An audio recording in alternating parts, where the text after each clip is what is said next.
Saludos, queridos patitos. Cierto es que estamos en una situación complicada y pareciera, como le ha pasado recientemente al señor Fonseca, que estaba subiendo vídeos y, bueno, pues que le han dicho, por favor, parad, parad, que no me da el abasto, que estamos con el tema en Venezuela, en Cuba, en Siria, en Afganistán, igual se reactiva en Camboya, cité lo de Irán. Bueno, pues hay un montón de asuntos y, por supuesto, lo que todavía queda en Gaza, en Ucrania, conflictos menores como lo de Sudán, en Somalia, Etiopía, Mozambique, El sí, sí. Sahel. Bueno, pues ciertamente la situación está complicada, pero ¿y si ponemos más carne en el asador con respecto del Ártico, que esto más o menos ya se ha puesto encima de la mesa? ¿Y la Antártida? ¿Y si viene la Antártida en algún momento? Bueno, para ello, pues aquí estamos. Esta es tu casa, claro. Muy buenas tardes, Juan Carlos. Gracias por la invitación. Y sí, se habla mucho de lo que es Groenlandia, pero de la Antártida poco, a menos que ahora que, bueno, se introdujo en lo que es creo que es el registro de películas del Congreso estadounidense o de la Biblioteca del Congreso, a la cosa, ¿no? Que se rodó parte supuestamente de la Antártida, no fue así, fue en British Columbia, Columbia Británica, y otra parte, no, creo que fue California, perdón, ¿no? Si no me equivoco. En este sentido, la Antártida sigue siendo uno de los sitios más preciados pues por todos los países, pues no solo de la esfera sur, ¿no? Esa disputa que hay entre Argentina y Chile, si no me equivoco, y del mismo modo podríamos decir lo que es también la expedición que hubo entre 2006 y 2013 con Arthur Chigarov, un científico y biólogo marino ruso, el establecimiento de bases estadounidenses, también algunas vinculadas tanto a la ONU como a lo que es la propia Unión Europea, entre ellos España, en un principio para lo que es estudio de lo que es la biosfera de la zona, ¿no? Como posible reserva, el agua, el establecimiento de agua dulce, el problema de los glaciares por el cambio climático, el subsuelo, pero sobre todo porque, aunque no parezca, sigue siendo un punto estratégico muy importante, como ya alguna vez creo que habíamos hecho un conversatorio, tanto tú como yo, como bueno, David Ruiz y yo mismo, en el cual se habló de ese libro de que cumple 40 años el mes que viene, ¿no? Pero que ha sido profético, de John Keegan y Andrew Whitcomb, perdón, que se llama Guerras Futuras, pues las guerras futuras también se van a librar en el Ártico y en el Antártico, vamos. Sí, David y al cabo, que David, es parece que, perdón. que en este verano con Melo Martí se van a ir a Normandía a hacer ¿Ya no? uno de estos Sí, sí, viajecitos. sí, sí.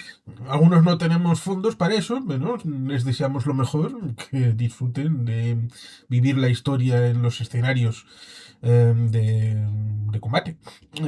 En el caso que nos ocupa, solamente con el tema de la Antártida podría hablarse del propio nombre, en donde deriva de la cosa de los griegos clásicos, Sí. que tenían una doble idea. Una, el tema de lo que es arriba es abajo, lo cual en parte también viene en la Biblia, acerca de temas religiosos. A veces estas cosas permean. Por ejemplo, el código de Hammurabi respecto de los 10 mandamientos, a pesar de que es un mix respecto de posiciones diversas, de la tradición egipcíaca y la tradición mesopotámica sumeria, pero digamos que esa idea de lo que es arriba es abajo, si hay un Ártico, tiene que haber un Antártico. Y ahí estaría la Antártida. Luego estaría el tema de Terra Australis, que tenían esa idea que luego se ha visto falsa cuando uno ve el planisferio, de que tenía que haber tanta Sí, tierra emergida al norte que al sur. Y con lo cual, si había una enorme masa arriba, en la parte norte, entonces tenía que haber una enorme masa en la otra parte, en Terra Australis, que es por eso por lo que Australia se llama como se llama. Con lo cual, al final, los griegos acaban saliendo de una u otra manera. sí. Y no solo eso, sí, es cierto que es así, pero bueno, ya no hace tanto tiempo el Centro de Estudios Estratégicos del Ejército del Perú, el CEP, con el que tuve y tengo bueno, la buena suerte y el honor de colaborar, hablaba sobre todo del tema de Antártida, que sí, está el protocolo de Madrid, que creo que es el protocolo de Madrid o de París, que impide lo que es la minería hasta el año 2048-49. Del mismo Sí, modo, sí que es verdad, sí, el, perdón. el Tratado de Madrid, ampliación del Tratado Antártico, que se firmó el día 4 de octubre Eso. de 1991. Eso es. Se amplía pues esta prohibición de la minería, sobre todo con base a lo que es el cambio climático y también objetivos de la Agenda 2030, ¿no? Entre otros. ¿Para qué? No solo por el tema de hidrocarburos, que estamos hablando que el subsuelo de la Antártida se calcula, a grosso modo, entre 250.000 y medio millón de barriles de petróleo y casi 1 millón de metros cúbicos de gas, uno de los futuros fuentes de energía más importantes. También se está constatando el hecho de intentar buscar placas solares en una zona que, aunque no parezca, tiene muchos días de sol. Podemos tener las tormentas de nieve, etcétera, etcétera, etcétera, pero tiene muchos días de sol que puede permitir que haya un hub energético. Y no solo eso, también lo que es la pesca de tanto bajura como altura, principalmente, si no me equivoco, creo que es un tipo de atún y del mismo modo tanto el salmón como el krill. No obstante, esta zona, por culpa del deshielo, hemos visto las fotos de osos polares desnutridos, tanto en la Antártida como en el Océano Glaciar Ártico, y es un problema debido pues, a lo que conocemos, ¿no? Primero, lo que fue el efecto invernadero, el agujero de la capa de ozono que poco a poco se fue recomponiendo, grosso modo, en mayor o menor medida, pero las últimas estaciones orbitales de la NASA, sobre todo aquellas que es directamente de la Agencia de Cartografía Espacial estadounidense, vislumbró que la Antártida, por una parte, es un sitio tan inhóspito en el que, pongamos el ejemplo, no llegó el COVID, a pesar de tener muchas misiones, etcétera. Fue de las pocas regiones del mundo, si no decir la única, que no llegó. Pero, del mismo modo, el deshielo de sus casquetes polares han hecho que esté aumentando peligrosamente lo que es el nivel del mar. No solo eso, puede que los maremotos en el cono sur aumenten de aquí a los próximos 25 o 30 años igualmente, y para no extenderme mucho, decir también que varios ejemplares de la fauna autóctona, por culpa de dicho cambio climático, por culpa de dicha lucha que estamos perdiendo por idioteces contra el efecto invernadero, pero también todo tipo de gases que salen a la superficie, está haciendo que, como he dicho, el oso polar, pero también distintos tipos de pescado y animales de la biosfera de la Antártida, incluidos los pingüinos, estén poco a poco no desapareciendo, pero bajando peligrosamente su número, dando lugar a una especie de conservación en peligro de desaparición, de extinción.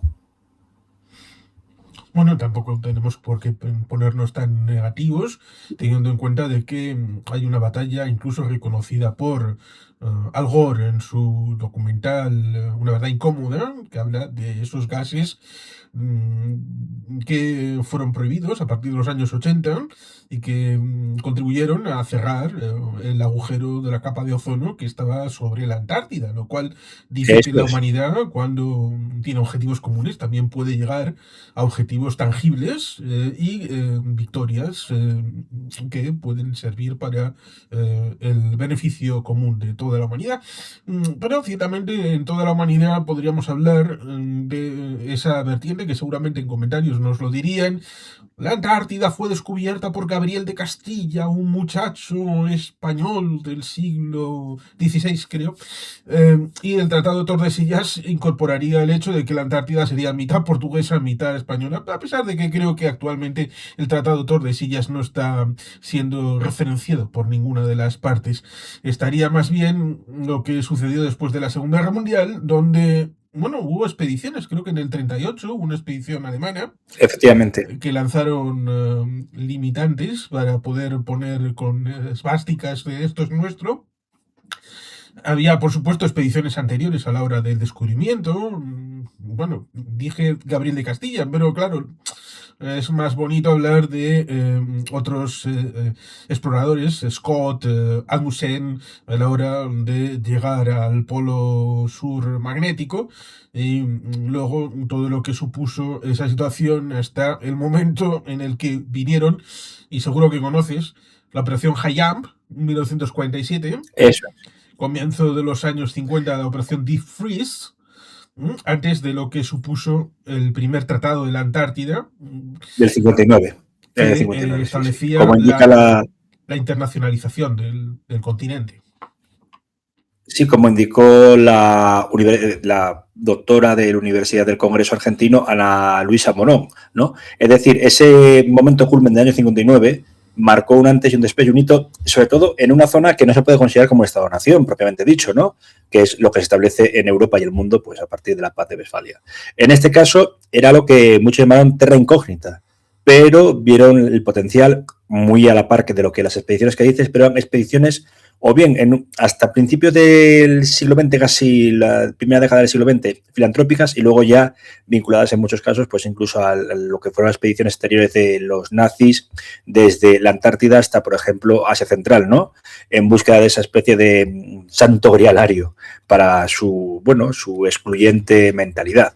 Ahora bien, a partir del año 59, sobre todo, y a raíz de esta diferenciación en lo que es un mundo bipolar, el mundo de la Guerra Fría hasta el año 91, en el cual también hay un conflicto subsidiario o proxies, en los cuales un ejército A, Estados Unidos, no se enfrenta a un ejército B, la URSS y satélites, por así decirlo, debido a que podría ser considerado el momento en el que dicha Guerra Fría se convierte en bastante caliente, tan capaz de ser caliente de derretir la Antártida, pues se opta por una especie de internacionalización de la zona con diversos tratados, pero nunca se pone sobre la mesa a quién pertenece o, sobre todo, si son los habitantes del Cono Sur los que tendrían que llevar un referéndum a cabo. Con habitantes del Cono Sur me refiero a partir de los años 80, dos gobiernos que están en sus horas más bajas, bueno, dos gobiernos de dictaduras, como son la Argentina y la chilena, e intentaron tirar de lo que era el foco de la Antártida para, bueno, pues como podríamos compararlo un poco, salvando las distancias, a lo que ocurre con Trump ahora, que para quitarse de medio sus pestes internas, que son múltiples y muy variadas,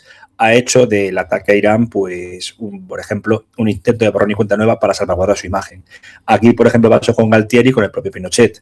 ¿Hasta qué punto este tipo de expediciones o este tipo de bravuconadas hacia un territorio tan grande, tan extenso, no poblado, podría decir por seres, por humanos, etcétera, podría llevarse a cabo pues una internacionalización de un conflicto previo a 2048, cuando se tenía que renovar este nuevo tratado? Sería complejo. Sí, en 2048 es cuando el tratado se puede modificar en su totalidad, lo cual ciertamente, en términos históricos, hablar de que es dentro de 22 años, pues puede parecer lejos, o dentro de un cuarto de hora, si tenemos en cuenta que pueden estar El tiempo histórico es así. porque para poder construir infraestructuras o poder hacer una planificación sobre el terreno se necesitan bastantes años a la hora de hacer cualquier cosa que uno pueda estar pensando. Dejando de lado el hecho de que Nueva Suabia, que era como se llamaría el terreno que hubieran tenido los amigos del acuarista austriaco en caso de haber triunfado, tenemos una distribución un poco territorial. En parte hay una franja que es de Noruega, relacionada con el hecho de que un noruego fue el que formalmente llegó al Polo Sur. Y tenemos también de Nueva Zelanda, de Australia, de Francia. Esa proyección casi que pudiera verse de la zona de Chile y Argentina, resulta que es la que colusiona, en principio es la única que tiene una colusión, que es la zona británica con la zona argentina y chilena.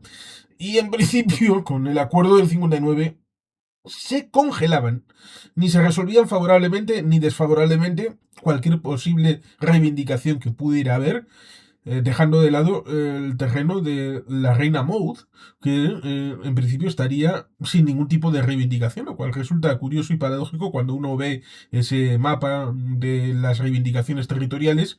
Están el tema de las presencias y de las ausencias, tanto en ese ámbito de colusión, tanto como el hecho de que, por supuesto, Sudáfrica no aparece, a pesar de que hasta el año 61 siguió manteniendo la Sí, corona sí. británica como jefatura de Estado, con lo cual, igual, de esa manera, pues era un cierto reconocimiento a la cabeza de la Commonwealth, pero no está Brasil, que en algún momento ha coqueteado con la idea de reivindicar algo, no está Estados Unidos, no está la Unión Noruega. Soviética.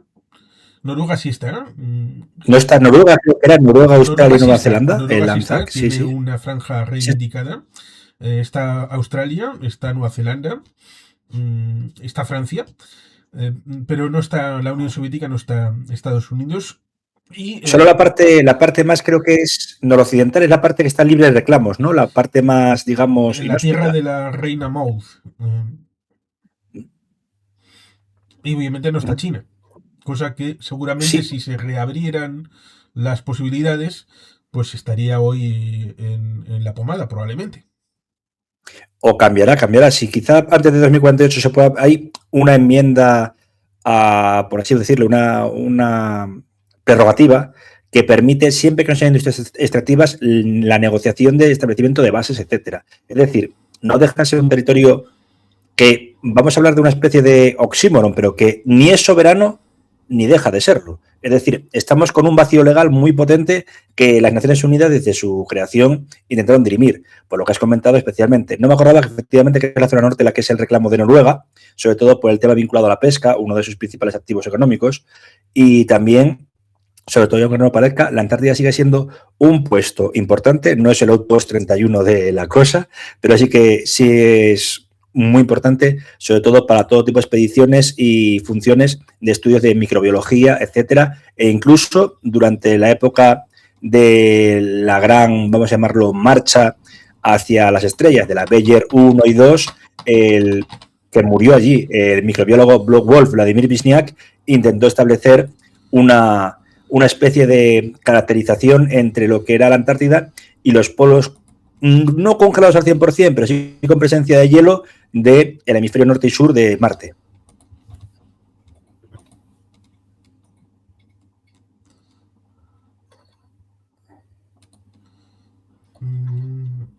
Se ve pequeñito.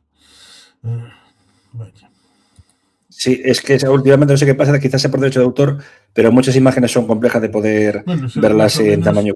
Unclaimed, que sería la Tierra Maud, de la Reina Maud, Nueva Zelanda, ahí está Australia con esa franja de Francia, ahí está Noruega, y luego está la colusión respecto de Chile, Argentina y Reino Unido. Eso es. Que esa es la cuestión donde Naciones Unidas en qué va a quedar. Y aquí esto es también había, sí, quizá lo dijiste antes, Juan Carlos, pero no sé si oí bien. ¿Había presencia de Bélgica también en el reclamo del 59? El reclamo no. En los mapas, la mayor parte de los mapas que circulan son estos, con estas delimitantes. Exactamente, eso es. Los demás se incorporan en el tratado a la hora de tener voz, voto respecto de las organizaciones que están relacionadas con el Tratado del 59, ampliando el tema del 91. Hice un vídeo específicamente de ese elemento de ampliación del 4 de octubre del 91 de Madrid. Pero reclamación de soberanía es una cosa y otra cosa es tener bases. Los chinos tienen bases, están presentes. En principio, lo que se necesita para ser parte de es tener una expedición regular, Hespérides, en el caso de España, y tener alguna base permanente allí. España creo que tiene dos, una en la punta y otra un poquito más hacia abajo, y con eso basta, en principio. En principio también está el tema de la no participación en operaciones mineras, el tema de no utilización del tema en el ámbito militar. En principio también sería algo que estaría ahí dudoso respecto de si utilizar o no energía nuclear, lo cual ciertamente hace que, bueno, pues ahí tenemos... Y el tratado creo que era también aeroespacial, ¿no? Que se suscribe poco antes de la caída de la URSS, si no me equivoco, en el 88. Sí, el tema puede estar ligado conceptualmente y podemos incorporarlo también, el tema respecto a la Antártida y el tema del espacio ultraterrestre, en donde eso es. pudiéramos hablar, en principio, y lo más próximo, que pudiera ser Selene, que es nuestro querido satélite en la Luna, a la hora del plan que puede tener Elon Musk, de establecer una base en la que establecer la captación de energía de aquí a 10 años, en teoría.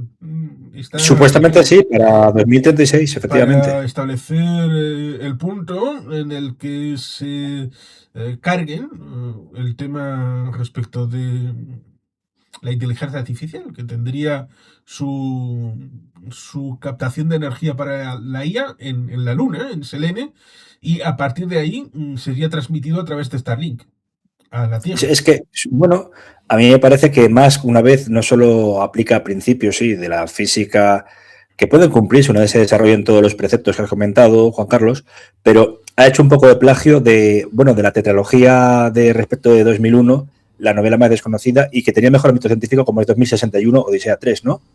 En este caso, pues lo que se habló del ascensor terrestre, que partiría desde la Antártida hacia la Luna, la megaconexión por satélites, los nanosatélites que hemos visto ahora, y estamos hablando de una novela que es del año 86, hace 40 años justo, que también es la época, para mí, culmen quizás de todo este tipo de estudios, como dijimos antes, como comenté al inicio, del libro de Keegan, ¿no? Las grandes guerras del futuro no se librarán en territorios desérticos ni junglas, sino pueden ser perfectamente visualizables en zonas inhóspitas y poco pobladas o despobladas, como son la Antártida, Groenlandia, las Islas Kuriles, que ya seguía el problema con respecto de la URSS y Japón, hoy Federación Rusa y Japón, y sobre todo el espacio exterior.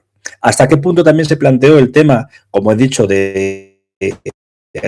tras el análisis de la zona de Vladimir Vizniak, fallecido durante aquella expedición del año 73, astrofísico y microbiólogo estadounidense que, desgraciadamente, mientras subía a uno de los picos más altos de dicho continente, perdió el equilibrio y se cayó hacia su muerte? Pues en estos casos, en la consideración de que se establecían no solo lo que has comentado anteriormente, posibles bases de misiles, sino también el factor de utilizarlo como avanzadilla para el estudio del universo, no solo por la posición, en muchos casos no solo estratégica, sino científicamente viable para constelaciones, etcétera, instalación de radiotelescopios, refractarios con la Luna, etcétera, etcétera, etcétera.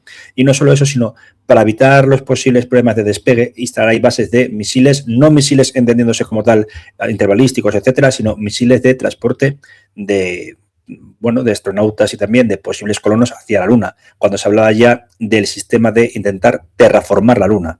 Algo que ha quedado, pues en una especie de idea romántica, pero que los exobiólogos como Carl Sagan mantuvieron hasta su fallecimiento en el año 96, buscando sobre todo, ante todo, una digamos, reconversión demográfica que mitigase un poco el boom de fines del siglo XX, ¿no? Cuando se pasó oficialmente de los 6.000 millones de habitantes.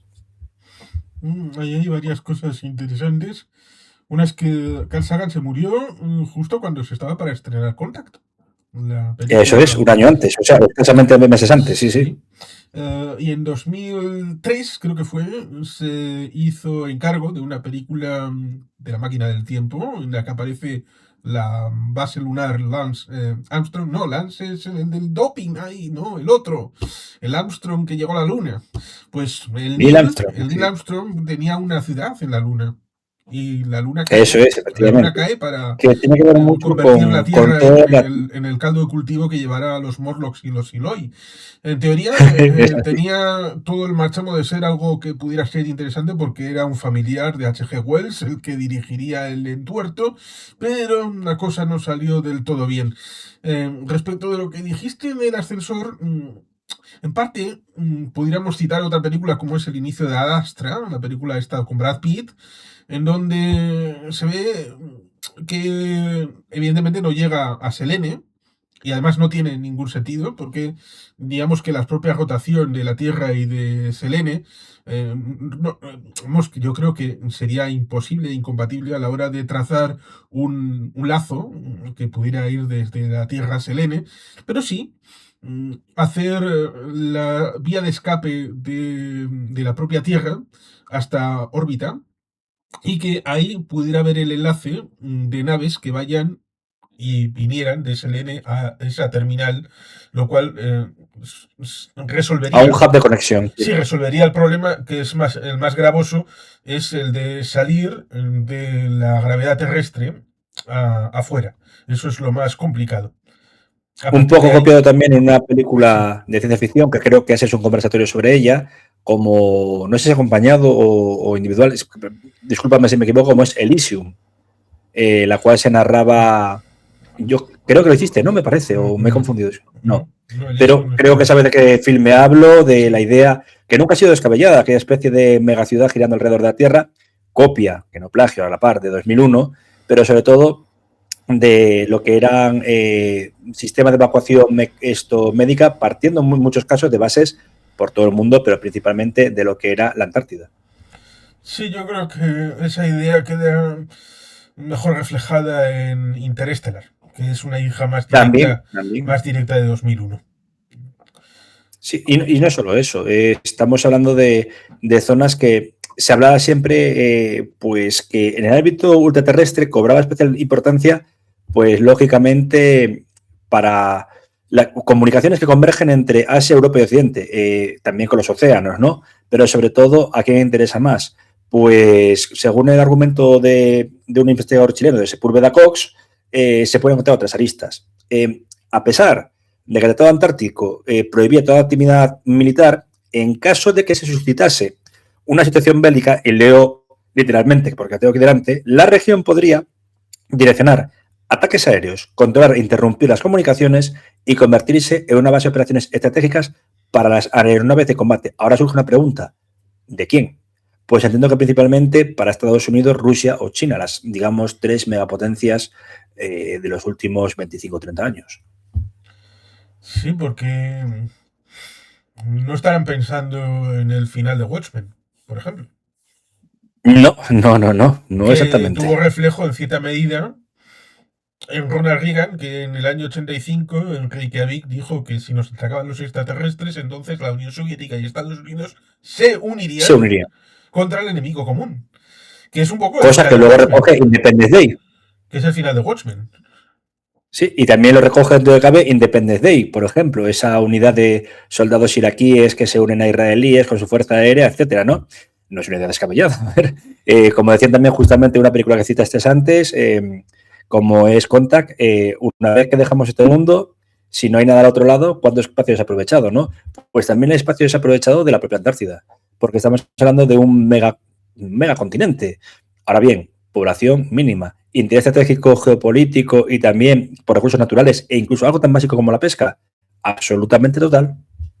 En este momento, después de esa situación de comienzo del siglo XXI, hay un secretariado permanente, que está en Buenos Aires. Cierto es que se pueden hacer un montón de cosas sin soberanía, pero la soberanía da garantías. Por ejemplo, respecto de las personas que nacen en la Antártida, ¿qué nacionalidad tienen? ¿Qué nacionalidad tiene? Exactamente. A mí me recuerda mucho cuando estamos pensando en el caso de el ya fallecido hace un año o dos, no recuerdo, Jimmy Jiménez Arnau, que era apátrida, aunque se le considera nacido en Brasil, hasta que se establece en España al mes de nacer. ¿Por qué? Nació en un barco en aguas internacionales que no estaban delimitadas. Entonces, eso no deja de ser un problema. Si estás en la zona más noroccidental, podría pertenecer, o sería una tierra incógnita que no pertenece a nadie. Si estás más hacia el noreste, pertenecerías a esa área en disputa entre Noruega y Argentina, si no me equivoco. ¿Qué nacionalidad tiene la gente? ¿Es sanguínea? El área en disputa no era entre Argentina y Noruega, sino entre Argentina, Chile, entre ellos, Chile, perdón. y luego con los británicos. Perdón, Lo sí, cual, sí, evidentemente, tiene efectivamente. su afectación respecto del posible conflicto del canal de Beagle del 79 y que paró su santidad Juan Pablo II, y que luego tuvo el reflejo respecto de la situación en Falklands, en Malvinas, en el año 82, y no solo en Malvinas, sino también las Sandwich del Sur, que eran todo un continuo, que luego se puede reflejar también en Alberto y Cristina, que cuando hicieron la reformulación del mapa escolar, ponían la proyección incorporando todo el territorio. Por supuesto, Malvinas, Sandwich del Sur y en la franja que ellos reivindican de la Antártida. Pero es como indicó Agnew, que dijo lo de que la cooperación entre estados, principalmente la Antártida, puede ser posible sin que haya, digamos, un hermano mayor vigilante, sea Estados Unidos, Rusia, China, sino una cooperación global por un interés común. El interés común, en un principio, como bien has indicado, o hemos comentado anteriormente, es aquel vinculado a todo lo relativo a la explotación de posibles recursos hídricos. Se calcula que la Antártida está al 70% del agua dulce de la Tierra, aunque no lo parezca, o de los grandes lagos internos o congelados de que podría sacarse. Algo también ha sucedido, se estaban manteniendo, según algunos científicos rusos, de aquellos soviéticos, el paralelismo entre el agua de la Antártida y la que se podría sacarse de los glaciares de Siberia, cuando sobre todo empezó a ocurrir lo que era la tragedia de Mar de Aral, una tragedia que se pudo haber evitado, como tú indicaste muchas veces, Juan Carlos, también con el tema de Irán. Bueno, una parte de la estupidez de hacer un monocultivo en Asia Central con todo lo que requiere de agua, de algodón, y en el caso últimamente de Irán, un cultivo ajeno como el arroz, ¿no? No es una civilización fluvial, ni mucho menos, también lo dijo Paco García Campa.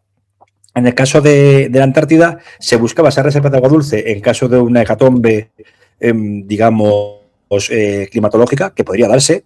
También intentar el conocimiento de distintas glaciaciones, porque sabemos que aquí hay entornos cíclicos, que ahora, aunque se haya acelerado lo que es el calentamiento global, también puede dar pie, como en aquella película de ciencia ficción que es esto, Rompehielos, una especie de nueva era global de glaciación, ¿no?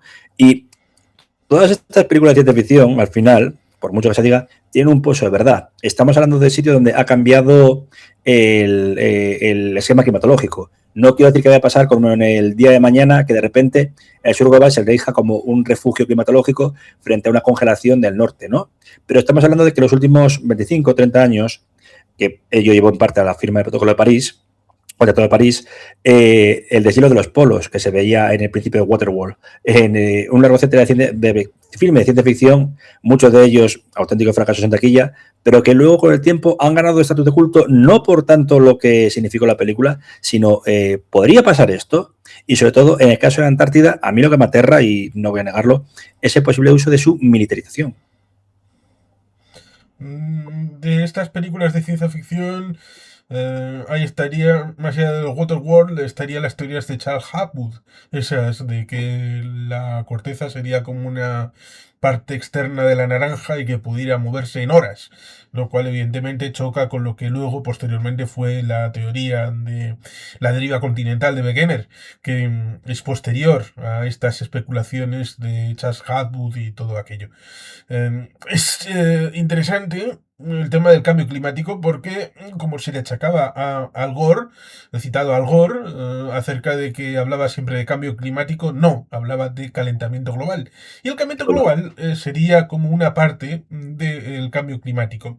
En algunas, el fenómeno de intensificación de efectos climáticos sería más calor o más diversidad respecto de tensionamientos en donde en un momento del año haya más calor, pero en otros más frío. En algunos momentos habría intensificación y condensación de las precipitaciones en un lugar en el que habitualmente se repartían a lo largo de meses, se concentran en un momento concreto generando estas disfunciones como riadas, y etcétera, etcétera. Eh, Sería más plausible un elemento que está en alguna ciencia ficción, por ejemplo, en algún capítulo de Más allá del límite, de esa serie de finales de los 80, comienzos de los 90. Ha habido varias. En su momento, hablando de Terminator, hablamos de Harlan Ellison, que también participó en este tipo de series de ciencia ficción para televisión. Pero en Lago Vostok había la hipótesis de que pudiera encontrarse precisamente de tiempos atávicos alguno de estos viruses congelados en el tiempo y que, como pasó respecto de las Américas, que te llegue a un entorno cerrado o de un entorno cerrado te salga un virus que ha evitado su presencia y al haber evitado, bueno, pues el ser humano no ha necesitado de esos anticuerpos y por tanto pudiera, en caso de aflorar de nuevo, sea por una aproximación humana o por cualquier efecto de cambio climático, pudiera generar algo que evidentemente antes de marzo de 2020 nos resultaría chino, pero después de marzo de 2020, pues oye, tampoco es tanta locura el mencionarlo. No, no, desde luego, y sobre todo a partir, bueno, en escasamente menos de 10 días se van a cumplir 6 años del inicio del confinamiento y de todo lo que supuso el COVID-19 en España, ¿no? La pandemia. Desde el 13 de marzo de 2020 hasta aproximadamente el 3 de mayo de 2023, esos 3 años y un par de meses que estuvimos bajo bueno, pues desde una perimetralización hasta confinamiento, hasta luego las medidas de la nueva normalidad, ¿no? Pero no solo eso, hay otras cosas que también hay que mirar dentro de la Antártida, la posibilidad de que existan virus, etcétera, pero una cosa que está principalmente preocupando a los argentinos ahora con la superinflación que ha salido del actual gobierno o administración de Javier Milei, quizá pase también con el gobierno de Kast, porque sobre todo la dependencia de minerales férricos, hemos de hablar de recursos no renovables, de minerales, los más presentes en la Antártida son un maná para estas dos naciones que acabo de citar. Uno es el hierro y otro es el cobre. Recordemos lo que fue la caída de Allende, se debió el golpe a la nacionalización del cobre. aquí podría estar muy ligado a los intereses chilenos a eso, a seguir explotando un recurso, digamos, de interés nacional para el propio Estado chileno, ¿no? Es una O un opción. recurso crítico.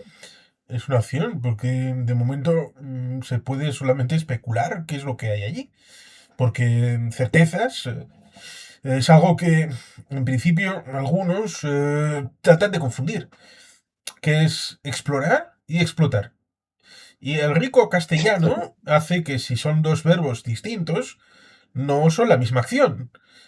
A pesar de Ni que mucho menos. algunos parece que en el pasado también incorporaron la noción de que dialogar, negociar y pactar era casi lo mismo en una formulación en la que una de las partes se subsumía en la otra, con lo cual demonizaban el diálogo, porque era absolutamente imposible hablar con alguien sin que éste te convenciera de todos los argumentos que tenía.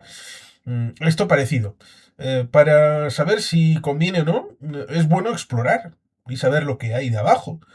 Esto no significa que se vaya a explotar en masa, pero simplemente es conocimiento. Lo mismo que se exploró respecto del Mar del Norte, unos recursos que cuando se llegó a la crisis del petróleo del 73 y el dinero que costaba, por un lado, el tema de comprar los hidrocarburos, pero por el otro lado, el tema del beneficio, hizo que se equilibrara y fuera rentable entrar en los hidrocarburos del Mar del Norte. Pero para poder hacer eso, era necesario saber que eso estaba allí. Las primeras explotaciones que subo en el Mar del Norte, efectivamente, intentando también competir con las casas que tenía ya, me parece que era Países Bajos, y sobre todo es cuando se empezó a hablar del tema del fracking en Estados Unidos y que ya, donde Alaska ha sido siempre una tierra jaladero de votos debido al petróleo y a la pesca para el Partido Republicano, a excepción del cambio de, creo que fue una congresista o senadora el año pasado, después de casi 50 años o 60 años de dominación por parte de la Cámara Alta, en este estado me refiero, de los republicanos del GOP, de la Null Party. En el caso de Alaska se consiguió que Estados Unidos, por mucha gente que piense que el interés actual en esta proyección de mercado se puede ver muy bien, de Estados Unidos en el crudo venezolano, iraní, depende por su consumo. No, no es así. Estados Unidos ya solo con el petróleo que puede encontrar en el Golfo de México, también en la costa de California, con el peligro también de las fallas, no vamos a negarlo, pero sobre todo en Alaska, es completamente autosuficiente. El caso es utilizar el petróleo venezolano para no dárselo a Cuba y otros países aliados de la zona, como pueden ser Nicaragua, bajo los Ortega, o mismamente intentar presionar a China a raíz de lo que ha sido la interrupción temporal del crudo iraní, persa, que por cierto ya está causando con el cierre del estrecho de Hormuz, otro sitio estratégico del que hemos hablado muchas veces, pues que el precio del barril de petróleo me parece que se ha disparado de 83 a 87 dólares, ¿no? Si no me equivoco. Sí, por eso recomiendo a la gente que nos pueda estar escuchando de que si tiene un coche, rellene el depósito, por si Depósito acaso. antes del lunes. Sí. Antes del lunes. Es cierto que el cambio climático va a tener efectos positivos y negativos. Porque normalmente, como comentaste al principio, se suele fijar en la idea apocalíptica. El milenarismo va a llegar, va a ser el fin Va de a los llegar. tiempos. Pero ciertamente hay ganadores y perdedores con el cambio climático. Ganadores, Desde pues luego. algunos no van a ser capaces de beneficiarse porque digamos que hay que estar preparado. Y creo que Rusia está en otras cosas. Pero igual el norte de Canadá, que pueda eliminar parte de lo que es el permafrost y acabar teniendo, curiosamente, una disposición de tierras nuevas cultivables, pues igual genere una autosuficiencia alimenticia, Alimentaria. dependiendo de que... Siempre y cuando no haga que el deshielo de estos bloques, etcétera, bueno, pues acabe con ciudades como ya se está planteando en Indonesia, si no es cierto, corrígeme Juan Carlos, que el traslado paulatino de Yakarta a otra región, lo que es la capitalidad, para que Correcto. tenga tanto menos peso demográfico. Y creo que también ha ocurrido o va a ocurrir con Seúl. Con lo de Seúl es algo un poco distinto porque hay una aglomeración respecto de la propia situación urbanística. A pesar de que la capital alternativa creo que ya ha fracasado, porque solamente iban a vivir allí, en los últimos años han ido a vivir solamente funcionarios, con lo cual no ha Eso es. recibido atractivo. En el caso de Yakarta sucede algo parecido como Bangkok, que el subsuelo está mal estructurado respecto de los acuíferos, el tema del agua, y se están hundiendo literalmente por el peso de los edificios, el suelo relativamente pobre a la hora de no ser capaz de soportar, con lo cual ahí hay un problema estructural, mitad mitad, de situación tipo cambio climático, pero también de estupidez humana a la hora de no haber sido capaz de mantener el tema de la urbanidad, de los edificios y de la propia planificación de lo que es la ciudad. Y eso ciertamente es un problema bastante grave. Eh, y en la parte norte, bueno, pues Alaska. Alaska es un reflejo de la situación de miopía de algunos. Cierto es que pudiera mencionarse también el asunto de Florida, que fue vendida. Algunos hablaban en tiempos, desde la época de un tal señor Aznar, de que España no se rompe. Ya, pero históricamente en algún momento se ha vendido. Vender España no ha sido un problema. Sí.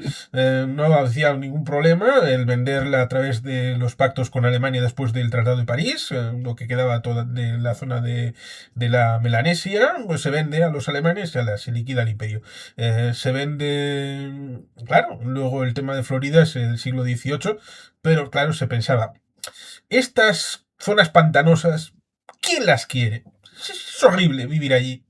Luego llegaron en el siglo XX los viejecitos, sobre todo judíos, a vivir la parte final de su vida, pero se pensaba, bueno, teniendo Cuba, teniendo La Habana, era la parte importante del estrecho que contaba, con lo cual se vendió. Todavía creo que quedan un par de años para que Estados Unidos tenga más tiempo soberanía que la que tuvo España sobre Florida.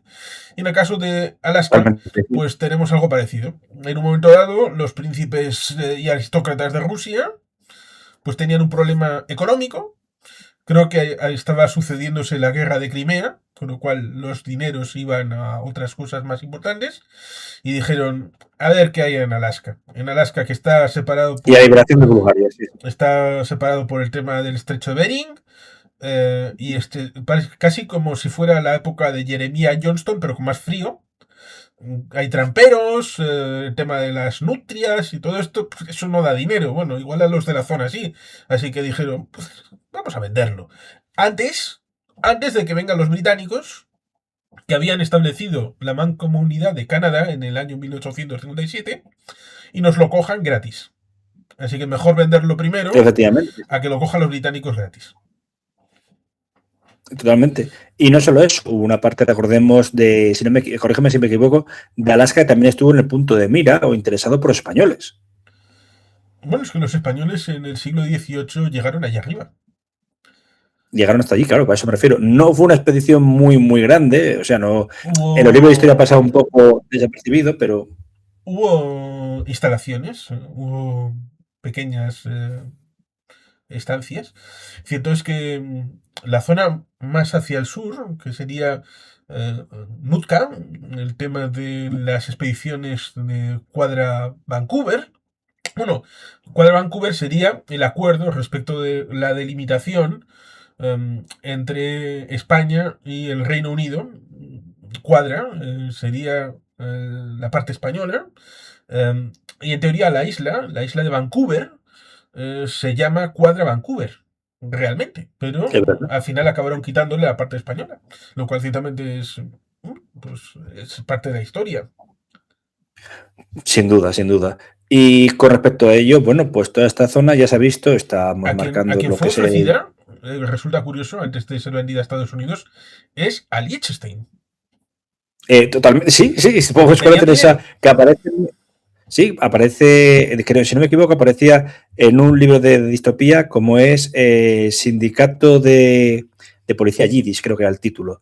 O en una obra distópica, la cual en Sitka, en Siberia, Dios mío, perdón, disculpad, Siberia, en Alaska se establece digamos, colonias de judíos tras la Segunda Guerra Mundial, tras haber sido recién creado el Estado de Israel. Pierde la guerra contra los árabes y se establece una especie de mandato judío en Sitka, en Alaska, por 30 años, cosa que tampoco ven los estadounidenses, lo que es un claro reflejo de lo que ocurre en el mandato británico de Palestina en la realidad, ¿no? Es una especie de elegía de lo que ocurrió ahí.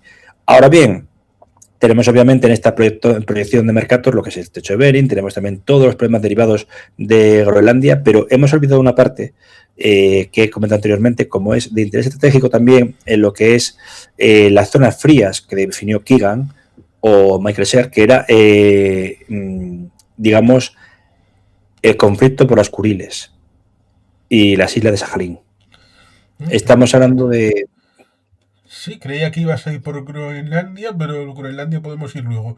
En el 56 hubo el acuerdo de San Francisco, Eso que es. era casi un siglo después del evento en el que Rusia y Japón llegaron al acuerdo de que las 4 Kuriles del sur eran soberanía japonesa, pero como lo comenta Rubén Villamor, con el que estaremos el día 18 de marzo hablando de Doctor Cibago, bueno, pues cuando se produce la finalización de la Segunda Guerra Mundial y es MacArthur el que les ordena a los japoneses, ustedes tienen que rendirse, se rindieron de extra, se rindieron de más, porque no tenían que haberse rendido en las 4 Kuriles del sur.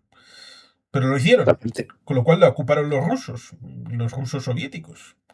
Y ahora, Ya ahí después, ¿quién les quita? este problema de las Kuriles y de Yuzhno-Sajalín, la de Sajalín del Sur, que a día de hoy siguen estando completamente despobladas, pero tiene un interés no solo estratégico, sino que se han cortado como siempre, han pegado 2 golpes y que había sorpresa debajo de la superficie, pues varios toneladas para, o, digamos, de crudo y también de gas licuado. Algo muy importante para Rusia en estos momentos, en los cuales su principal exportación, a pesar de las sanciones y aparte de exportar cadáveres que van con vida a lo que es la guerra de Ucrania, está presente el factor de este tipo de gas licuado. Ahora que, por ejemplo, Qatar ha tenido que cerrar temporalmente su extracción del mismo y también Irán, debido al actual conflicto entre bandas Irán, Estados Unidos e Israel, ¿no? Es cierto que en 2022 Xi Jinping dijo que se recuperaran los nombres chinos originales, tanto de Vladivostok como de Sajalín, como de zonas de Siberia, lo cual remite ciertamente a ese periodo de los tratados desiguales en donde la parte norte del Amur fue ocupada, era el 10% del territorio chino y fue ocupado por los rusos. Lo cual resulta ciertamente curioso recordar que la ocupación efectiva de Vladivostok fue con ucranianos que fueron desplazados a través del recién construido Transiberiano. Eso es. Eso es. Y no solo eso, también incluso zonas como Harbin o incluso la cuenca del Yenisei, que se narró muy bien en Der Susala, pues aquí podemos ver que es otra zona estratégica. Ahora bien, ¿hasta qué punto podemos ver una antartificación, una groenlización de un conflicto de las Islas Sajalín? Vuelvo a referirme al libro, recomiendo encarecidamente que la gente, si lo encuentra en Iberlibro, por precios bastante económicos, entre 9 y 14 euros he visto el máximo, y siga habiendo stock de ellos, se hagan con Guerras Futuras de John Keegan, el cual también analizaba lo que era en el año 85-86 el primer conato de conflicto por esta zona. Raíz de ello, por el derribo anteriormente del avión de Korean Airlines, allá por 2 años antes, si no me equivoco, ¿no? Todavía estaba de secretario general antes de fallecer Andropov. Estamos hablando de una zona que ahora se presenta como punto estratégico para vigilancia por parte de Rusia del Pacífico y de quién pasa por su territorio. No sé ahora mismo cómo está la situación, quizá lo sepas tú mejor viendo este mapa, Juan Carlos, pero hoy por hoy se nos va a hacer muy difícil viajar en avión debido a las zonas de conflicto.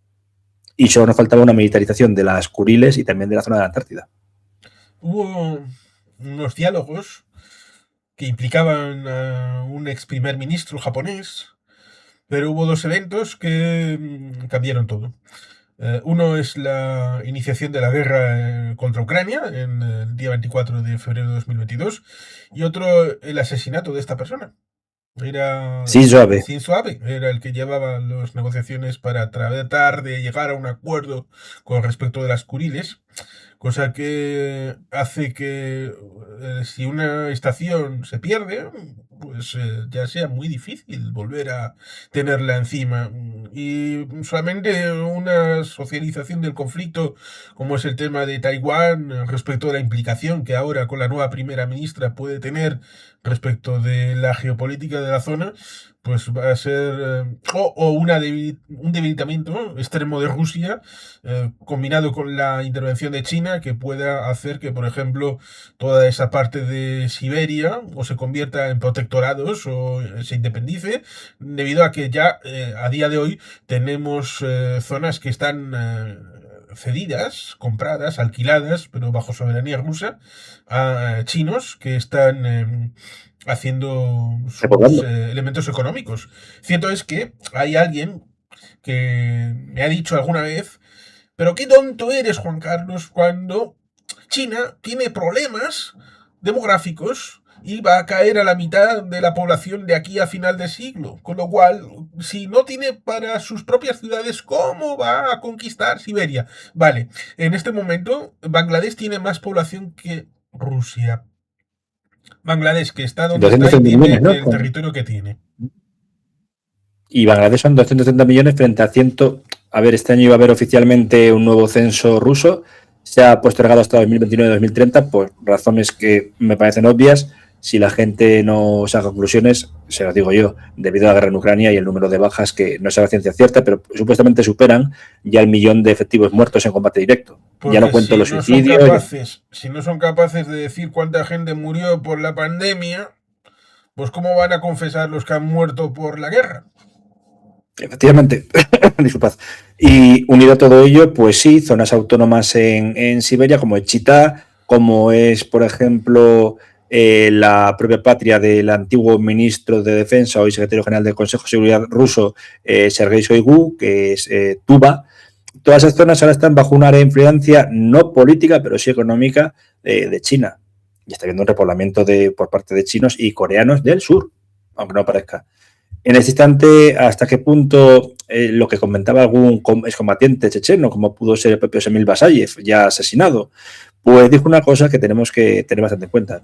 En cuanto Rusia baje de los 110 millones de habitantes y va camino de ello, debido pues no solo a la guerra en Ucrania, sino a la bajada digamos, de población desde 1999, una nefasta ley demográfica, una nefasta gestión también de transición demográfica, una largo etcétera por conflictos como el de Chechenia, como todos los que son del Cáucaso, Asia Central, donde participaron tropas rusas, pero sobre todo un descenso del nivel de vida de los ingresos del ciudadano medio y también de su esperanza media de vida, donde el hombre vive 59 años y la mujer 67, esto da que pensar y que el país puede correr hacia, si no su desintegración, una posible separación, secesión de zonas autónomas que has hablado en Siberia, etcétera. ¿Intentará por eso llevar colonos a la zona de la Antártida, Rusia? No lo veo descabellado, porque ha intentado repoblar zonas mucho más frías en Siberia Oriental.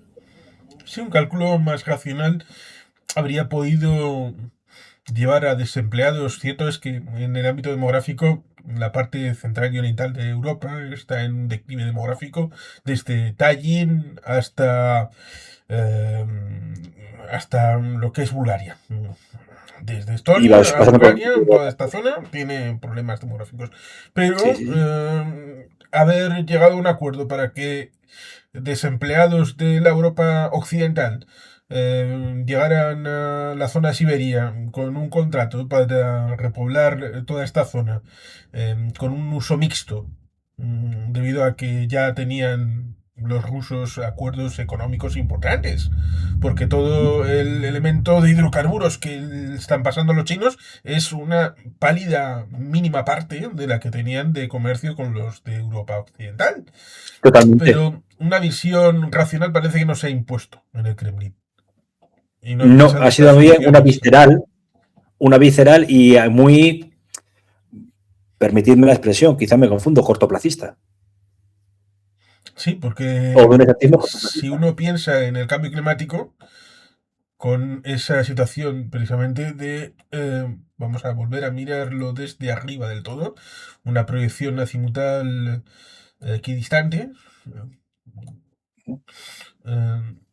Podemos ver en esta proyección polar azimutal equidistante, que es curiosamente la que podemos ver en la ONU, en el mapa de la ONU, podemos visualizar la nueva ruta del norte. Totalmente, sí. Lo que narraba, por ejemplo, Moebius en un antiguo cómic que se llamaba, creo que era como el gitano, en el cual pues el miedo al cambio climático por culpa de, o calentamiento global por culpa de los aviones había hecho una nueva ruta aprovechando el congelamiento de nuevo, y puede ser posible de toda esa región, ¿no? Ahora bien, la realidad que vemos, ¿cuál es? Pues como bien indica, sobre todo lo que sería pues desde sitios helados también, como puede ser el canal del Mar Blanco, lo que has comentado del Mar del Norte. ¿No pasará la nueva repoblación por ocupar zonas habitualmente inhóspitas, pero que tienen bajo su subsuelo unos recursos que pueden dar pie a lo que has indicado de que trabajadores puedan migrar allí para iniciar una nueva repoblación y asimismo activar la economía?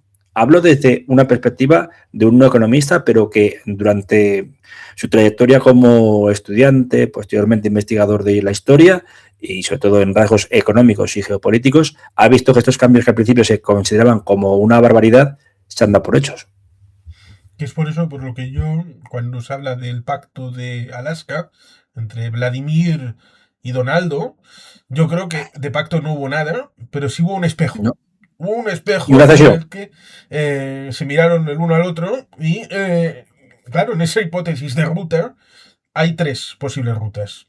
Una, la ruta central, tirando, como dirían los de Pozas, por el medio, que esa es la difícil. Luego estaría por el lado ruso, que ocupa el 50% de la costa, y luego estaría por el lado canadiense, lo cual sería problemático porque Donald Trump tiene esa noción de que lo que no controlo yo, lo tengo que controlar yo Lo porque no ocupo, me lo fío de nadie. invado o lo compro, sí. Sí, sí. Y más y me ahora, pues, cuando siendo ya hoy España otro país punto de mira diplomático real de Estados Unidos por no plegarse a sus designios, también tenemos que hablar de Mark Carney y todo lo que ha supuesto la política de Canadá frente a las amenazas de Estados Unidos. No solo por la supuesta anexión, que podría ser bien plausible si no se lo hubiese frenado en aquellas elecciones de abril del año pasado, ¿no, Juan Carlos? Si no me equivoco, pero fue abril de Sí. 2025, ¿no? Y sí, No, que casi hasta resucita a Justino Bieber, porque sí, el hijo de Pierre Trudeau, bueno, pues dimitió en enero. Pero poquito sí, y después fue cuando se puso a full a decir Donald Trump que quería el Estado 51. Vamos, que si hubiera esperado un poquito más, habría resucitado y casi que habría ganado el propio Justino las propias elecciones de Canadá, lo cual es alucinante. realmente, y eso en un momento en el que creo que el Partido Liberal andaba pues de bajada de 170 diputados a 22.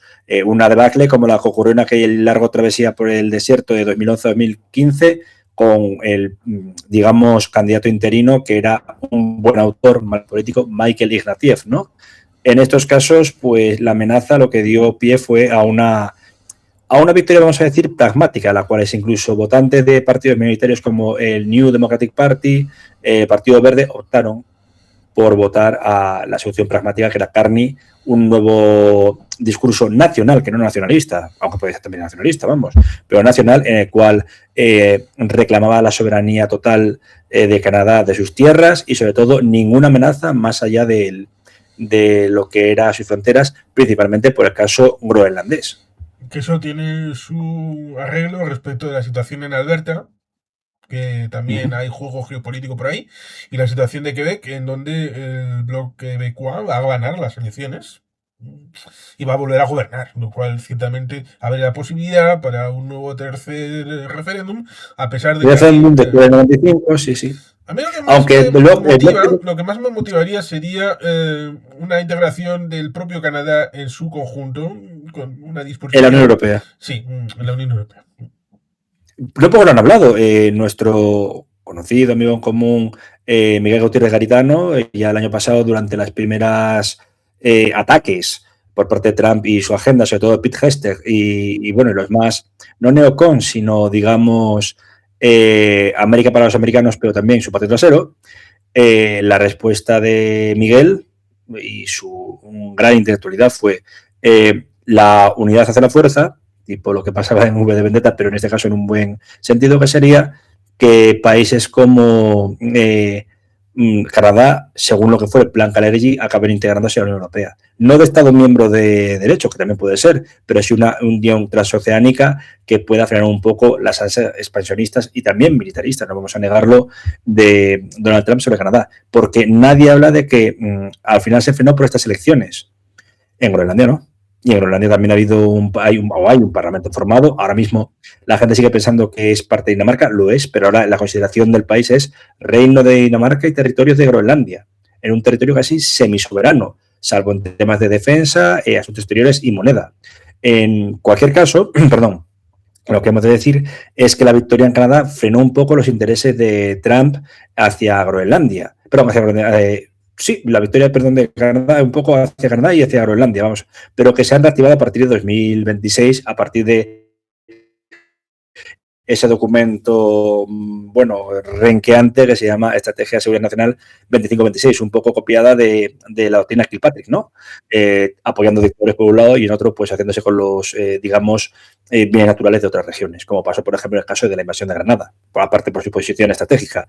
Y sin querer extenderme más y tampoco dar mucho más la murga en esta parte, decir que, en cualquier caso, los ojos de Trump están puestos en Groenlandia, sí, que nadie descarte un intento también ahora de superbuconadas los ponga en la Antártida. Murgas no, porque creo que hemos pasado ya lo del carnaval, o eso creo. Pero cierto es que cada cual tiene su historia y es interesante el rememorarla respecto del presente, en el que Groenlandia es un papel importante el que tiene respecto de Canadá, como se pudiera ver ahí en esa proyección de que la implicancia de una soberanía hipotética de Estados Unidos en Groenlandia triangularía respecto de Alaska y de la propia situación de los 48 estados continentales a la hora de constreñir a Canadá en un elemento de presión acerca de obligarles a convertirse en parte de los Estados Unidos de América, a pesar de que ya en 1812-1814 creo que la situación ameritó que no era posible esa invasión que hicieron desde Estados Unidos. El orden de los factores es importante a la hora de intentar destruir la presencia británica al norte. Se puede ver, creo que en Belmartis creo que hay algún programa acerca de cómo los británicos obtuvieron una victoria arrolladora. En el canal de historia, no aparte de actualidad militar, sino sí, sí, en de historia. En esa guerra obtuvieron una victoria apabullante. Y los Estados Unidos tuvieron que envainársela hasta el fondo. Razón por la cual, en principio, en la novela número 10 de Patrick O'Brien, nos encontramos que la lucha que en la película es con el Acheron, en la novela 10 es con un barco estadounidense. Sí, efectivamente. Y no solo eso, estamos hablando de ciertamente, como iba a decir respecto de esta situación, en 1917 hubo una venta de las Islas Vírgenes danesas a Estados Unidos en plena Primera Guerra Mundial, y se llegó al acuerdo de dar una serie de beneficios a cambio de esas 3 islas, pero se firmó también el reconocimiento explícito e implícito de la soberanía danesa sobre Groenlandia por parte de los Estados Unidos de América. Lo mismo que hubo ese juego con cierto embajador en Estados Unidos. Se hizo una película acerca de quién traicionó a quién.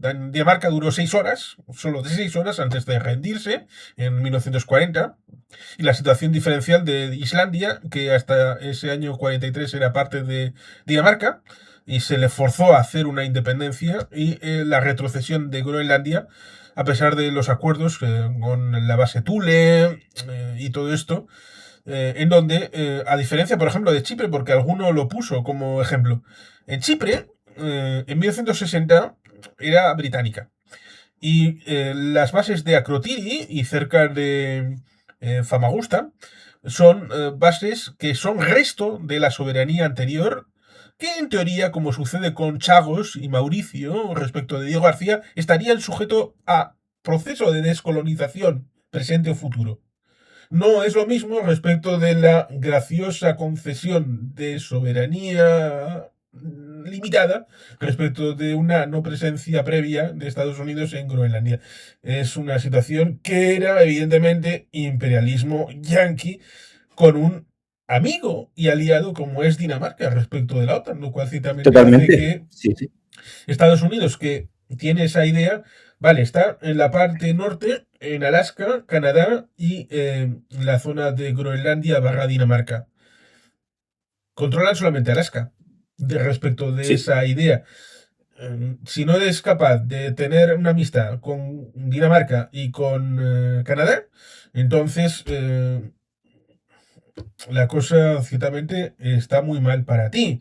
Lo digo porque cierto es que Canadá tiene sus propias historias, algunas ya se dijeron, acerca de la relación con los nativos americanos, presuntamente algunos La religiosos que gran tuvieron, oscuridad. sí, cosas. Los daneses, en 1946, cuando se produjo el proceso de independencia unilateral de las Islas Feroe, hicieron un 155, un equivalente, destruyeron la legalidad y convocaron elecciones como sucedió en el caso de Cataluña en el 21 de diciembre del 2017, con la salvedad de que ganaron por el 55% las opciones de mantenerse dentro de Dinamarca. Eso Y a es. partir de ahí, pues continuaron con una política que acabó siendo un poquito de cesiones, de soberanía. Le pasa también a Países Bajos, que Sí. técnicamente es un ámbito confederal. El Reino de los Países Bajos tiene entidades que están directamente vinculadas únicamente a la corona, lo cual ciertamente, Y confederales, como podría ser Curazao, etcétera. Sí, sí. si Y hasta Aruba, su independencia, Curazao, Surinam. sí. Con lo cual, estos temas son importantes a la hora de las grandes potencias tienen esa, por lo menos Donald Trump. No hablemos tanto de Estados Unidos a pesar de que hasta qué punto es Trump se sentiría a gusto con los controles que tiene Putin en Rusia o Xi Jinping en China. ¿Sería feliz? Mm, Y es por eso que dice, qué pena que no tenga eso en Estados Unidos y que pueda intentar caminar hacia allí. Por una parte, la bravuconada es bueno, que el sueño húmedo de Trump, estoy seguro que es hacer de Groenlandia, pues lo que ocurrió en Crimea o lo que querría hacer Xi Jinping con Taiwán, ¿no? Sacar pecho. Le frena por el momento el Congreso y el Senado. Ambas cámaras, la Cámara Menor, la Cámara Mayor de la legislatura estadounidense, aunque ahora bien, hemos visto que eso no ha impedido que haya hecho el ataque sobre Irán, a pesar de que fue la punta avanzadilla frente a lo que era directamente la operación israelí. En cualquier caso, ¿quién no cree que Trump sea capaz de hacer una especie de Granada en Groenlandia? Pues a mí es lo que me asusta realmente hoy. Es una posibilidad que asusta, pero relativamente. Lo digo porque Estados Unidos, como en cierta medida se está viendo respecto de eh, los astilleros, que tiene una situación complicada, esto en algunos canales se ha comentado en los últimos tiempos, acerca de la situación de que tiene 11 grupos de portaaviones, sí, pero funcionales tiene 3. Solo 3. Sí. Lo cual ciertamente hace que la proyección respecto de nuevos barcos sea limitada a la hora de construcción porque están previstos unos nuevos portaaviones y también otra serie de barcos submarinos también y que no van a salir de grada. No van a ser No. funcionales próximamente. Y esto lo vinculo con la situación respecto de entreno para combate en el norte y lo vinculo con la operación Hayam, que algunos, como por ejemplo cierto autor ligado a la ciencia ficción, por decirlo suavemente, que tiene ese libro Antártida 1947, mm, Felipe Guatalla, que únicamente se puede entender esas pérdidas de material y de personas si hay algo conspiranoico detrás, porque si no, es un Desde fracaso luego. absoluto el resultado material numérico de tabla de Excel respecto de lo que sucedió en la operación Hayam en 1947. supuestamente ya habían ido a aprender y volvieron con el culo pelado y trasquilado. Con lo Y con cual, lecciones aprendidas de otro modo. Sí, sí, sí. sí, sí, es que en este momento, si sumamos los ejércitos que tienen entrenos, porque Trump se rió de los perros tirados con trineos en Groenlandia, de Dinamarca.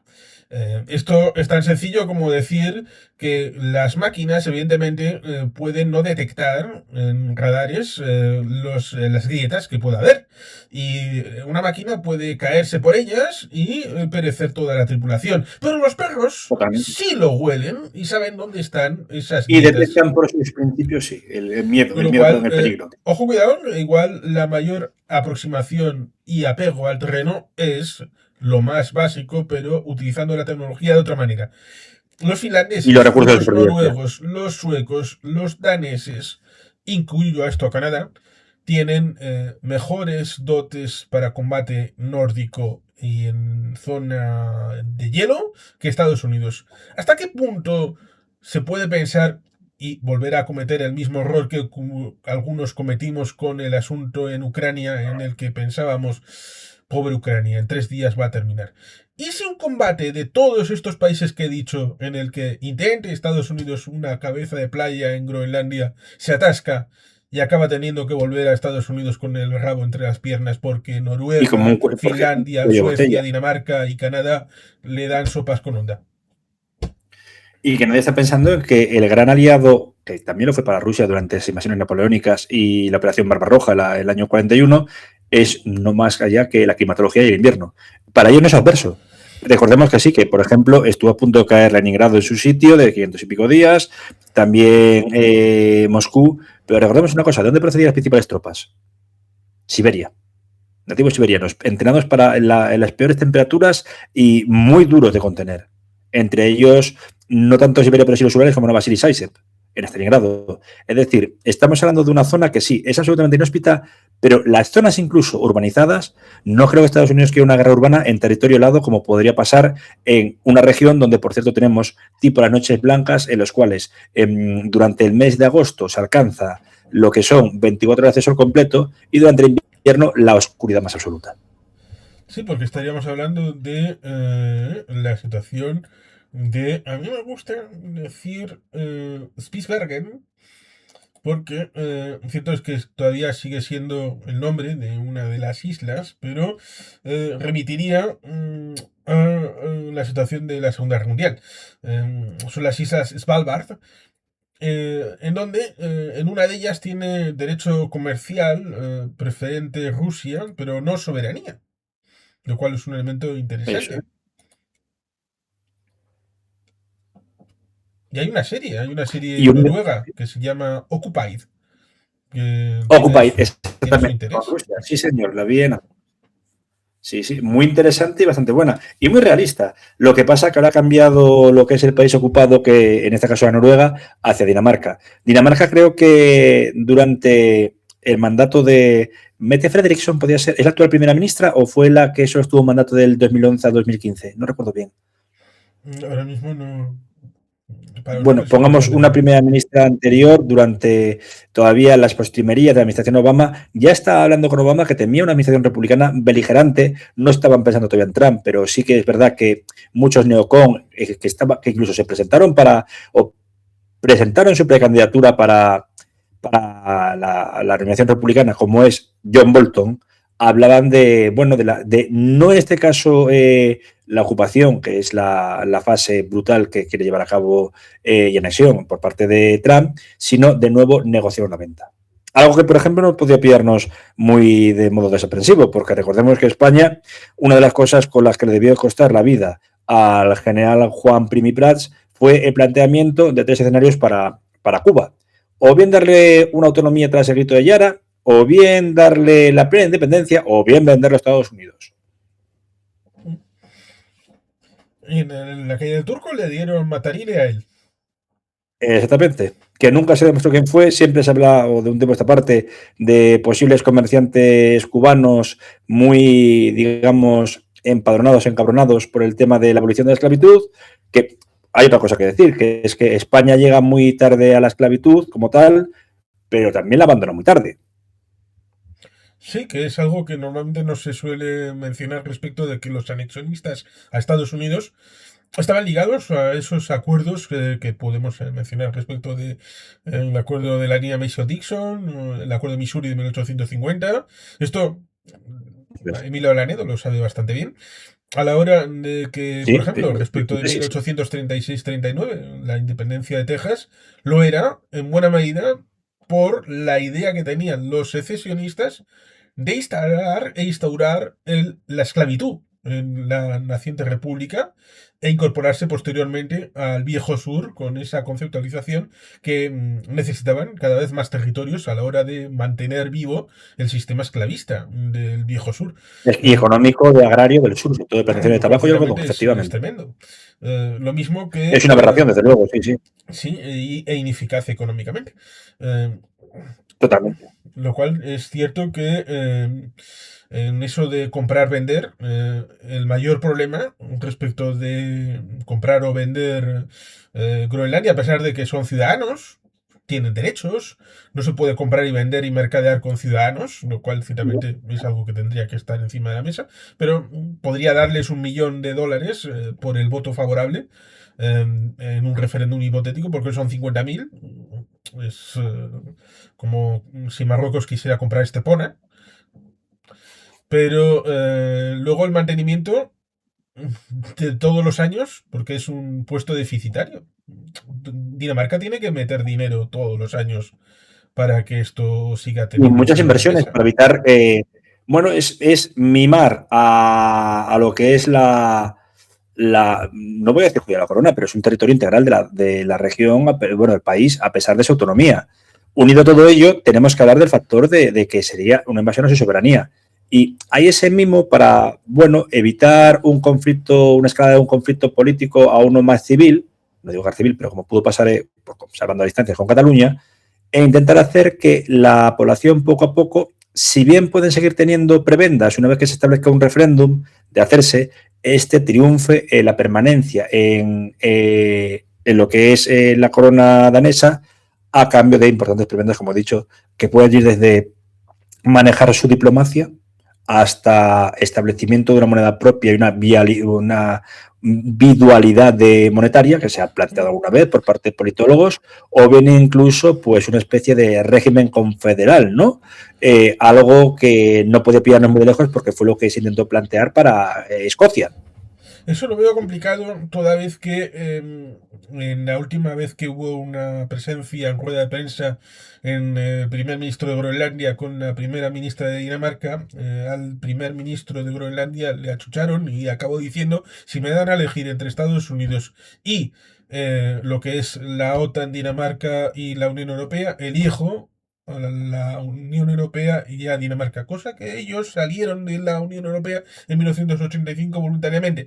Y si se vuelven a Eso es. acercar a la Unión Europea, sea como Estado independiente que a la hora de la independencia, como pasó con Escocia, que había un plan para 13 meses después del referéndum, para el periodo transitorio, y en esos 13 meses se lo confió un alto diplomático portugués que luego ha tenido cargos internacionales muy potentes a un catedrático de Derecho Internacional del País Vasco, se lo confió esta persona, de que eso estaba planificado, el tema de la Unión Europea dentro de ese plan de los 13 meses, pues sería raro que con independencia o no de Groenlandia respecto de Dinamarca, integración o no en el ámbito de Dinamarca, esa aproximación a la Unión Europea supusiera un salirse de lo que es la integración en materia de política exterior o de la Unión Eso es. Económica y Monetaria, donde incluso Suecia está esperando al mejor momento óptimo para incorporarse al euro, porque están viendo que el tema de la corona sueca es un poquito disfuncional.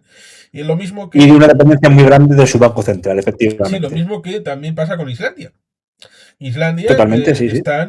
estaban con un plan para 2027 hacer un referéndum para ver si volvían a abrir las negociaciones o no. Y han dicho, igual lo hacemos este verano ya, el tema de hacer el referéndum. Adelantando tiempo, sobre todo por dos frentes. El frente occidental con Estados Unidos y su guerra económica, que también incluye aranceles menos conocidos a Islandia, pero sobre todo existen por el tema pesquero, y el frente oriental por el miedo a Rusia.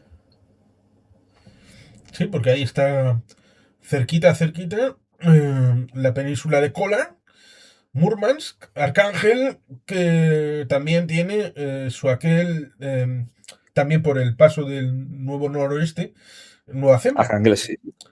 Sí. La Y isla una nueva ruta donde se de hizo comercial. la prueba ZAR y que está nuclearmente radiada. Es un crimen contra la humanidad lo que hicieron los rusos ahí. Totalmente. Que mucha gente del gobierno ruso, por no decir todos, no quiere admitir todavía como tal.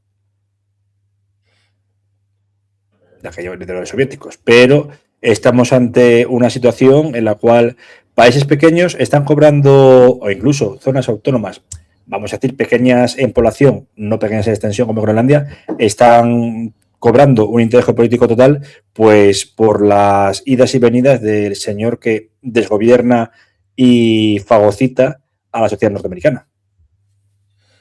Sí, porque si hablamos de Rusia, evidentemente podríamos, más allá del norte y de lo típico de Groenlandia y de Islandia, podríamos a ver cómo puedo volver a poner el norte en el sur aquí.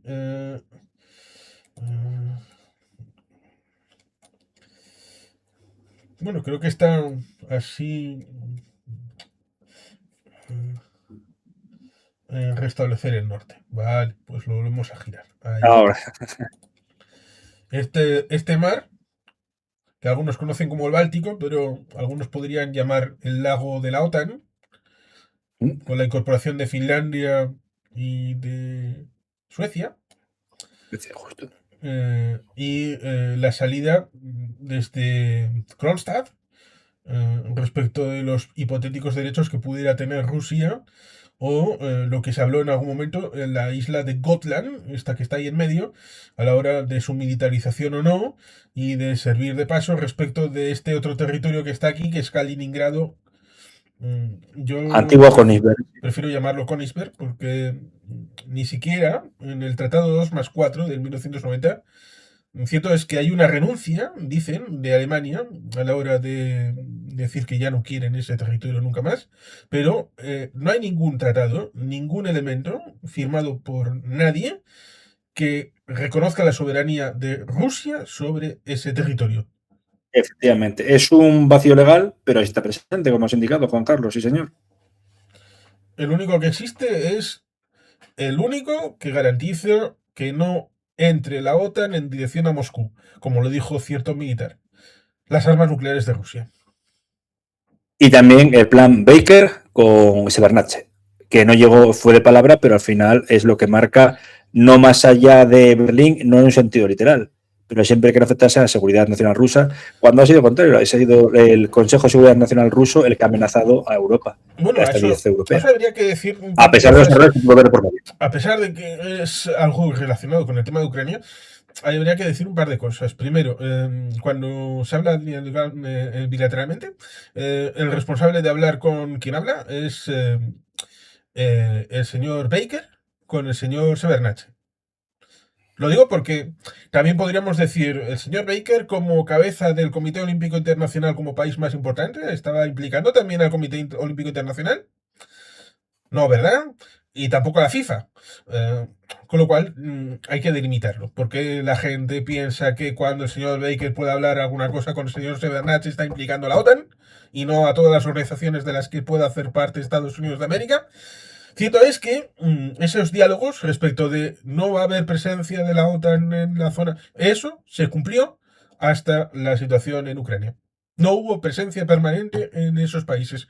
Otra cosa es que el señor Yeltsin le dijera en 1993 en visita en Praga y en Varsovia, yo si fuera ustedes también tendría ganas de entrar en esa organización de la que usted me habla.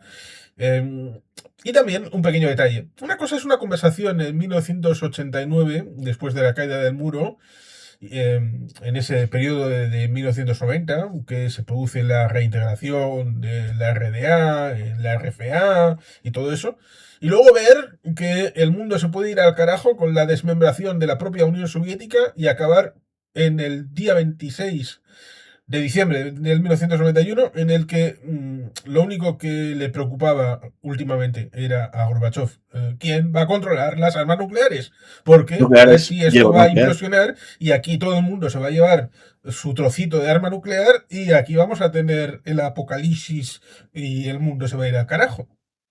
Bueno, eso se Totalmente, hizo totalmente de acuerdo. razonablemente bien, porque el mundo sigue existiendo.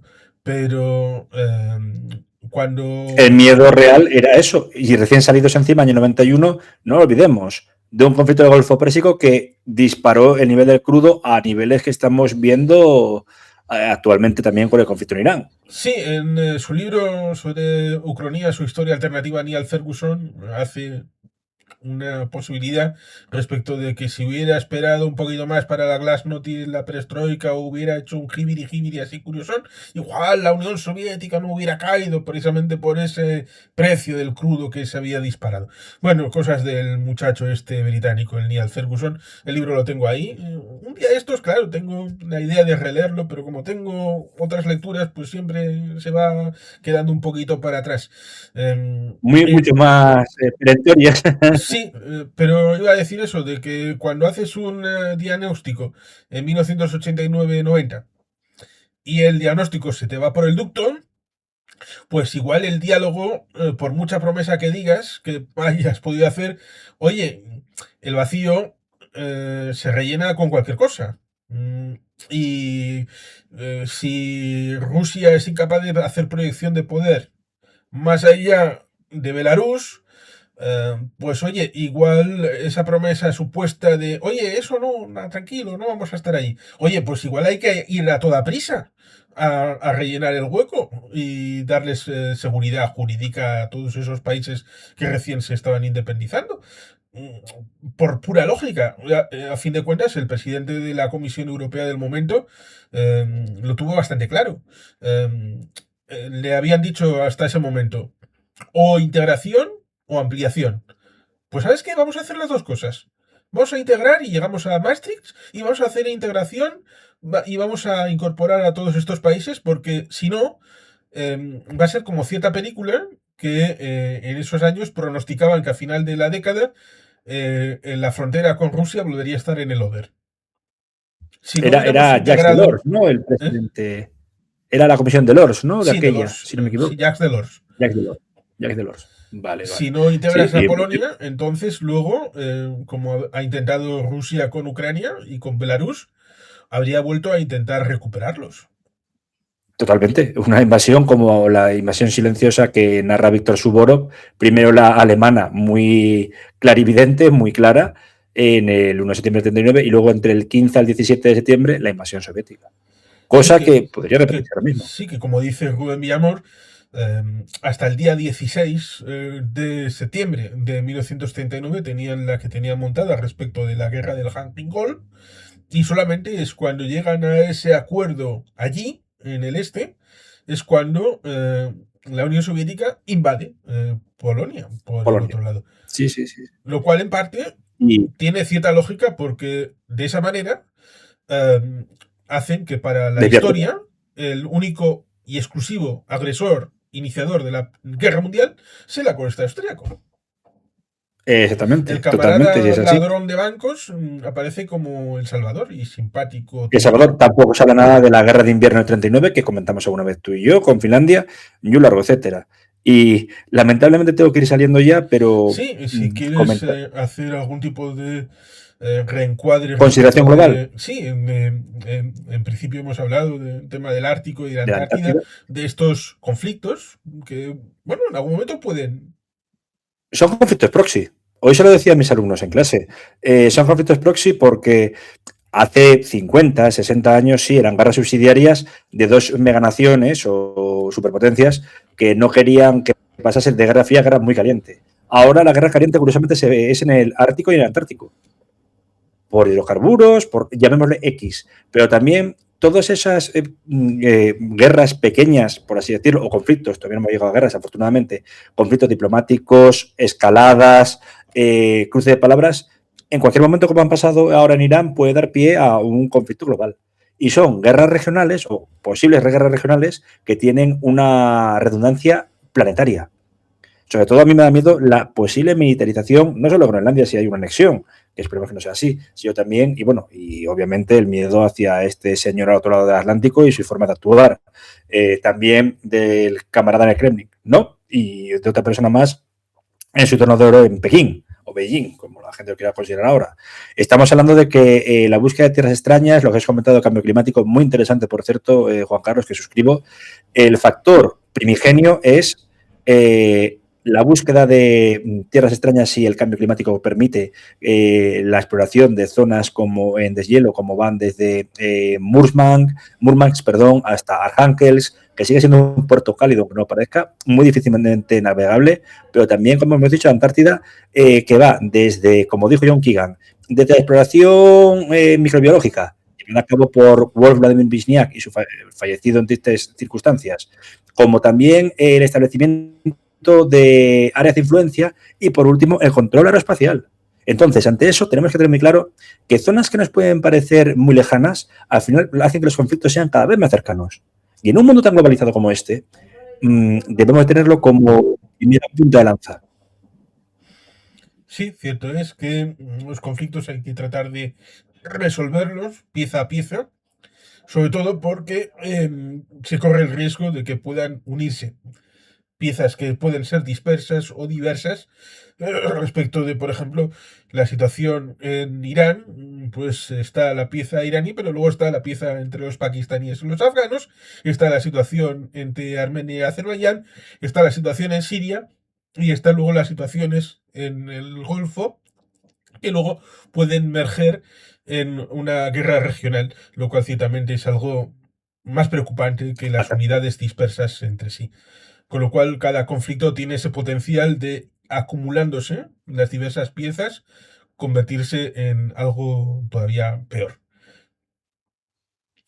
Pues agradecido por todo lo que comentas, Juan Carlos. Espero poder volver a estar pronto en tu programa.